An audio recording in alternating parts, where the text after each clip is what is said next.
अब क्या छोड़ के ना जाओ पिया, अब तो जो जाना था वो चला गया। अब क्या ना जाओ, हैं? अब क्या ना जाओ, जाते हो तो जाओ।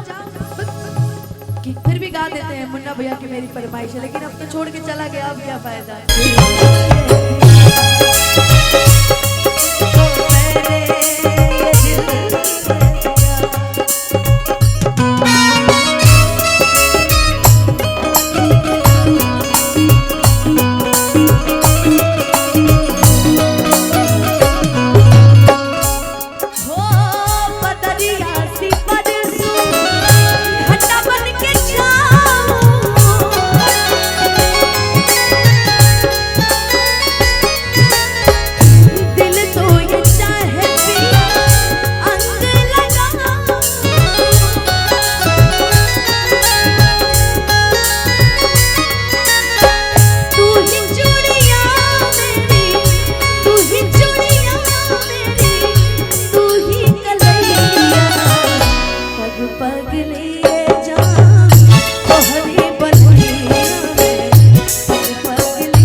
सुरीले हो गए भैया आप, है ना?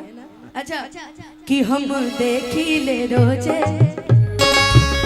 हम कहे थे ना मुन्ना भैया आप हमारी दुकानदारी नहीं चलने देंगे। देखो ये अलग दुकान